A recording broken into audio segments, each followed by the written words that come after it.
Everyone. This is Kirsten Wagner from Modern Markets Initiative. I'm so excited about today's Lunch and Learn. We have Fuad Rana, Davis Polk, former SEC attorney, and also a fabulous Georgetown Law alumni. Fuad, it's great to have you on today. Thanks very much, Kirsten. Good to see you. It's been when we reconnected recently over the Georgetown Law reunion, and it was just so fun to see how our career paths have kind of intersected again after, all these years. Yeah, I won't mention what number reunion it was that we met at, but we had a lot of Plausible fun. deniability. Yeah, exactly. Looking forward to chatting with you about market structure and HFT and retail trading. Yeah, I mean, I think this is such an exciting year, 2024, for the retail investor.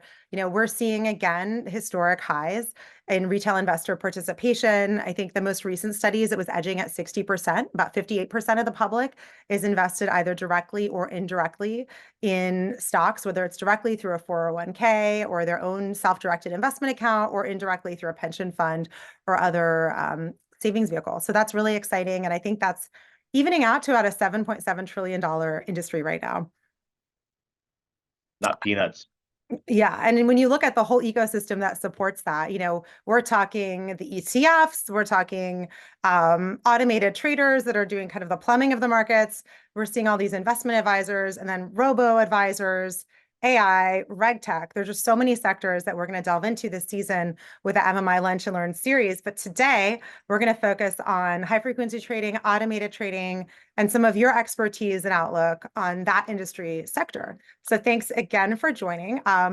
I guess kicking off 2024, what has caught everyone's eyes, unless you haven't been reading the Financial Times or the Wall Street Journal and fell asleep for the past half year, it's Gary Gensler and the regulatory kind of agenda of his. Now, Yep. you're not that far removed from the SEC at this point. You were there fairly recently. What is your sense on kind of the state of play of that aggressive rulemaking agenda?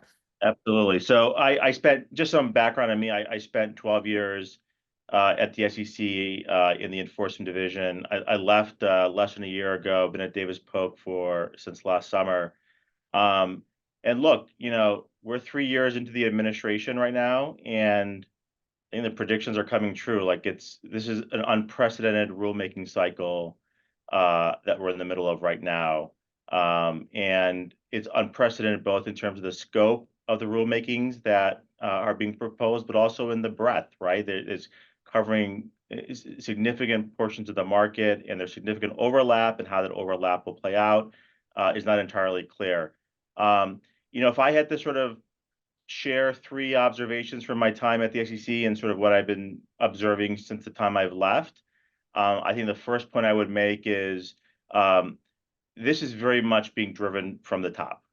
This is very much being driven by the SEC chairman, Gary Gensler, in a way that I think is unique, right? Like there has been no major market event in the last few years that would have prompted this rulemaking. You go back to the last most active rulemaking, it was coming out of Dodd-Frank, that was post-financial crisis.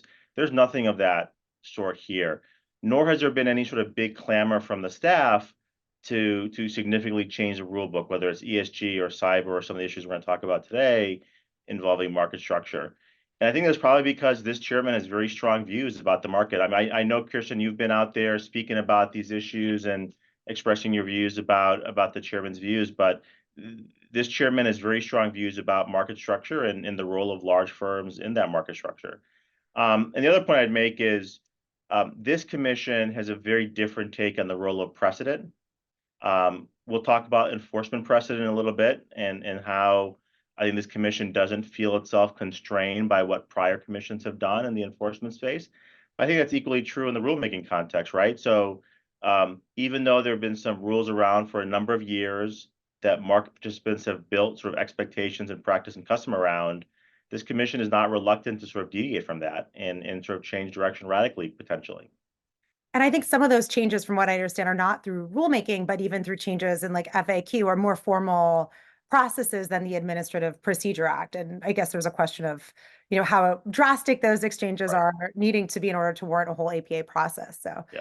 that's really interesting. I wanted to like go back to what you said about, the financial crisis and what happened like 08 through 2010, right, with Dodd-Frank, and then comparing that to, really GameStop, which was it doesn't feel like those are the same things, yet the latter event has been used, I think, and by some people as a justification for some of these market structure reforms. Do you think that argument is warranted, or is that kind of a red herring at this point? Look, the SEC put out a report on GameStop. There have been no enforcement actions, as far as I know, that have been brought as a result of that event. I think there's probably significant disagreement about what caused the GameStop trading. Is there a line between the GameStop event and some of these current market rules? I think the commission is trying to make that connection. Whether how persuasive that is to folks, I think people are probably very skeptical of that connection. Does it justify wholesale changes to market structure and sort of the most significant changes to Reg NMS?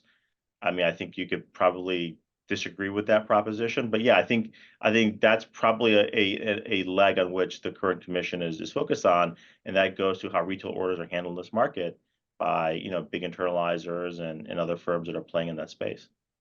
Yeah, I mean, super interesting. To me, it seems like there are very different solutions, the proposals that are being set forth versus, the game events at the GameStop. So very interesting. What do you see? I mean, what do you see? You've spoken about some of the overarching themes, right? What do you see as things like immediately on the horizon in the next couple of months, as far as what might be relevant to automated trading firms? What should we Right. look out for? Right. So look, there's a lot of proposed rulemakings in the queue right now. Any number of them are probably going to go final in the next several months. We can spend hours talking about them. I think if I had to highlight two that might be of interest to the sort of the automated trading world, I think one is the proposed amendments to the definition of the dealer requirement under the Exchange Act. Um, you know, Given the way the proposal was written, it's going to sweep in a lot of principal trading firms, and might require them to register as dealers with FINRA. That rule is unusual in the sense that it departs from sort of like the long-standing practice of how the commission has approached the so-called dealer versus trader distinction. As I'm sure you know, Kirsten, dealers has a very specific meaning on the securities laws, right? Like firms who post two-sided quotes, who provide liquidity, who profit from the spread. Those firms have to register with FINRA as dealers. The law exempts from that requirement so-called traders. There's firms that are trading for their own account. Um, there's been a lot of case law on this issue. There's been a lot of SEC informal guidance. But under the proposed rule, it's possible that a number of principal trading firms, including automated trading firms who have historically thought themselves as dealers, as traders, excuse me, might be looped into the dealer definition because they provide liquidity, because they trade at or near the best bidder offer, or they try to profit from the spread. That is, I think, something that's going to catch a lot of people by surprise. The other rule that I would mention, I think that's on the horizon, is the proposal around predictive data analytics, the so-called AI rule that came out this past summer. A bit of a misnomer. The rule actually has very little to do with just AI. It has to do with the use of emerging technologies in the provision of investor advice. I don't know how relevant that would be to sort of principal trading firms, because those firms may not necessarily engage in interactions with investors. But I do think that the rule reflects a deep unease among sort of the commission and sort of members of the commission staff with the role of emerging technologies in the provision of advice to investors. And I think you're going to start to see a lot of scrutiny in this space, right? We've already heard that there's an ongoing exam of investment advisors related to AI. I think it's just a matter of time if we're going to see similar scrutiny of the use of emerging technologies by broker dealers. Is it hard to imagine a world where that scrutiny extends to, algorithmic trading firms? Not at all. I think that could be coming down the horizon as well. I think it's just something for folks to keep an eye out on and see how that rule evolves and sort of gauge the risk in terms of how it impacts their business. I definitely think with the predictive data analytics rule, even for firms that don't have customers per se, like proprietary trading firms, it still sets this very chilling precedent about innovation right now. When you talk to people who are, different platforms, trading platforms that do provide, email communications with their individual customers who might be self-directed investors, this could have a really chilling effect on just providing those customers with really basic tools, like whether we're talking about an email, like reminding someone like, hey, have you put in what you were going to contribute this year? What are your goals? Any sort of like simple Excel spreadsheet super basic function could be kind of put under scrutiny. So I think it really does limit, going back to the intro of this lunch and learn, that big swell of retail investors, if they can't get really basic education or not even financial advice, but communications from the broker platforms, I think that's troubling for everyone. We all want the best markets ever for Right. investors. And I think you're absolutely right. And you sort of scratch your head and wonder, like, what's driving that rulemaking, right? There hasn't been any big allegation of fraud involving emerging technologies like predictive data analytics and the retail investor. It's just not a lot of history to sort of warrant such a significant intervention in the market. And it'll be curious to see how the commission takes the comments that have come in, almost all of which are unanimously against the proposed rule, and see Yeah. how that translates into a final rule. Yeah, that rule really touched kind of the hornet's nest there of the Yeah. Washington kind of innovation ecosystem here of people representing the new trading firms and even traditional finance. Well, going back to kind of automated trading in the HFT outlook, I think, with your extensive background at the enforcement kind of section of the SEC, what do you see as some items for firms to be mindful of as far as SEC enforcement actions and how to prepare? Sure, sure. So, um, uh, there have been a couple of cases that have come out recently involving sort of, I would say, the automated trading space, which I think are good reminders of what's on the SEC's agenda. One was a case against Citadel Securities from last September. Another was a case against Virtu Financial. Um, uh, Before I tell you about those cases, just to sort of step back for a moment, we've been in a bit of a lull, I would say, in terms of enforcement against automated trading firms and involving market structure issues. If you go back, I don't know, like 10 years, it was sort of the heyday Yeah. of SEC enforcement activity. There were a bunch of cases against automated trading firms, against a bunch of enforcement actions against internalizers and alternative trading systems and exchanges. And then it went quiet for a number of years. And I mean, you could debate what those reasons were. It's probably has something to do with the fact that the SEC put a lot of resources into crypto and digital assets, and I think there may have just been less focus on that space. But certainly, those two recent actions that have come out, coupled with the fact that these significant pending market structure rule proposals, I think could be a leading indicator that enforcement risk regarding automated trading and market structure generally sort of might be increasing in the near term. Um, in terms of those two cases, the Citadel case was involving short selling and an allegation that the firm had inaccurately marked long sales as short sales and short sales as long sales for a 5-year period. And I think what's interesting about the Citadel matter is that there was an allegation in the settled complaint saying that Citadel had made changes to its algorithmic trading code and was unaware that that code had sort of impacted its regulatory compliance. And that's sort of an issue that the commission has been getting more and more interested in, which is controls around source code and who can make changes to a code, what documentation is generated as a result of those changes. Is there review by compliance and legal around those changes to trading code? I think the Citadel matter is a good sort of flag in terms of what that enforcement risk might look like in the next couple of years. The other matter involved Virtu Financial, obviously another big internalizer that uses automated trading strategies. SEC brought what might be considered a pretty garden variety charge against a registered firm. It does involve Section 15G of the Exchange Act, involving information barriers to prevent the misuse of material non-public information. The allegation was very simple, that Virtu did not have adequate controls to prevent the leakage of MNPI from its customer-facing business to its prop trading business. What was interesting about the case, there was actually no allegation that anyone actually misused any MNPI, nor was there any suggestion that anyone was actually hurt as a result of the violations. It was purely a technical case. And we've started to see the commission do more and more of those types of enforcement actions where they don't allege any investor harm, they don't allege any fraud. It's just focused purely on controls and books and records. And I think the Virtue case is an example of sort of that renewed focus in the algo trading space and sort of, I think, a lesson of things that might be coming down the pike. And what would you say to people? So I've heard people at conferences talk about, the SEC shakedown, right? And people use all sorts of colorful terms about, to describe those two cases.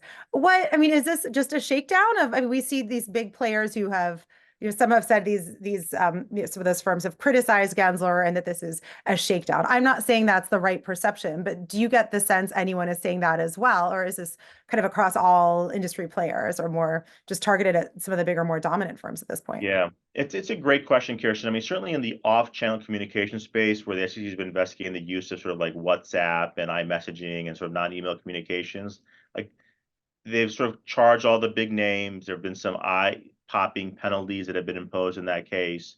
There's been a lot of criticism of the commission's approach in that space on the grounds that, the first case, maybe the fifth case, all send a message. But by this point in time, most firms have sort of adapted their behavior. What is sort of the additional deterrent value of bringing, the 15th to the 20th enforcement action? Um, as it relates to sort of algorithmic trading firms in the market structure space, like I mentioned before, there really hasn't been a lot of activity the last several years. I think one way to look at the virtue matter is, it's certainly a high profile name in an important space that the chairman has been very focused on. I think it sort of speaks to the risk that firms in that space operate with. There's just a lot of interest in those types of firms, a lot of interest in that portion of the market, and maybe we are entering a new phase where the law is coming to an end. And we'll see renewed enforcement focus on automated trading firms. Well, that is a interesting take. And, I guess if there is a lull coming to the end, I'll have to invite you back on. But you bring up books and records and kind of source code. There's been debate over the years, dating back to 2016 when the CFTC had a proposal, Reg AT, to look at source code. And there was a big question over whether those are or debate, I guess, whether those are routine books and records or are more, there's real intellectual property there and trade secrets. I think there was very if you want to see automated traders get really impassioned, you try to Yeah, touch the the source code. That's like the secret sauce, right? So yeah. that is really the heart and soul of these firms, and it's their proprietary material. Now, I believe you may have been one of just a handful of SEC enforcement attorneys who actually were engaged in kind of source code process at the SEC. And, what is your sense on how the SEC may be likely to approach source code in its investigations? Is there any is there any chance it's seen just as a books and record, or do you think the staff are aware that there's, more behind it? No, that's it's a very interesting question, and there's been sort of a sea change, I think, in how the SEC has approached the issue of source code in its investigations.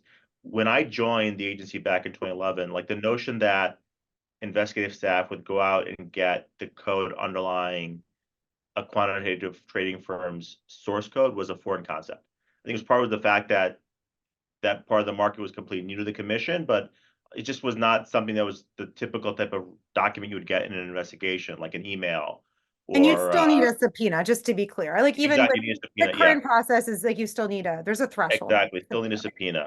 Yep. Fast forward to today, sort of my experience as I was heading out the door is in any investigation involving automated trading, it's going to be pretty routine for the staff to at least think about the question, hey, should the SEC go out and get source code?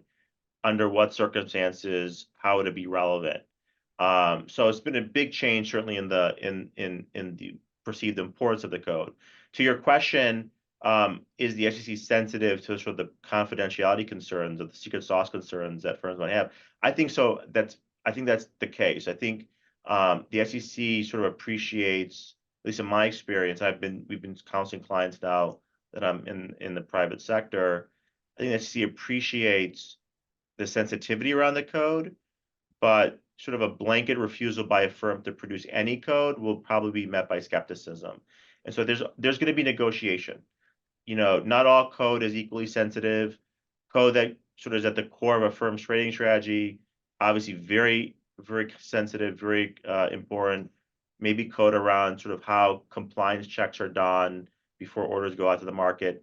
Maybe that might be less important. There's going to be negotiation between the staff and the firm, I think, on what code should be produced and what not. what should be retained. I think there'll be a lot of focus, or has been a lot of focus on historical code and changes in code over time. So for instance, what documentation is generated when changes to code are being made, what logs are being kept, who's reviewing those changes. I think you can expect to see, in addition to requests for code, requests for sort of that historical documentation that's generated by programmers, by modelers, by traders, to find out who knew what, who approved what, and what changes were made. And the last one I'll make is, there are sort of tricks of the trade or tools that firms can use to sort of protect the confidentiality of their source code, ranging from how they're produced and sort of what platforms the staff can review the code on, to confidentiality agreements that firms can enter into with the SEC staff to sort of protect the computer code. So this is an area where I think there's been a lot of evolution in practice over the last 10 years, and but I think it's sort of, the expectation is well established now that an investigation involving quantitative trading firms, like, looking at code is going to be sort of a question that's going to be asked early by the SEC staff. But there's still, I think, like a split between collecting code as a books and record, which is still considered a no-no, versus, there is an investigation where people are getting a subpoena, right, to view the source code. I mean, source code's really interesting, right? Because it's used not just for algo trading, but whether it's like a self-driving car, like an airplane with an autopilot system, or like a search engine algorithm, like source code is something that's used across kind of the innovation industry. And you see, I think there was a time where NHTSA, the transportation regulator, was going to request the source code of driverless automobiles. And there have been different government agencies that have ventured into looking at, well, should we be collecting it, right? And you look at what the software industry has done in educating government, and us too. The source code is so sensitive that even our own firms, not one individual sees all the source code, right? It has to be, there are many people that only have like a partial view because it's too much risk to give like one person a view of all the source code. Right. And then even if you had all of it, you wouldn't know what to do with it all, because there are all these like different pieces that fit together. And if you look at litigation, people will hand over a hard copy of the source code because you can't give it in a thumb drive. It's just too sensitive for misappropriation and leakage. And I believe you'd shared with me earlier, at one point you'd gone, I think, and this seems like something of a movie, you'd gone and you're going to get the source code while you're at the SEC, and you go into a hotel room and there it is in a stack of documents. Like, what do you do with it at that point? To me, it would be like looking at hieroglyphs or something. Yeah, that's an excellent point. I mean, the resources that the commission has to look at trading code has certainly advanced by leaps and bounds during the time that I was there. They do now have individuals who can look and review the code, can help attorneys prepare for testimony in investigations, can speak with examiners in the course of examinations where those issues might come up. So I certainly wouldn't say that the SEC lacks the resources to review the code. Having said that, it's one thing to look at snippets of trading code. It's completely another to try to recreate an entire trading strategy based on code that pulls elements from various parts of a data library. It's not easy. And like you said, no one person, even at the firm, might have visibility into how all that code fits together. And so what I've seen effectively done by firms in investigations where I was involved with is to sort of help the staff understand how the pieces fit together, so the staff doesn't need to request all the different pieces of the code. And that's sort of one risk mitigation technique that firms can use in an investigation, sort of head off the fact that the staff might need the code by just sort of explaining to them at a high level, how everything fits together.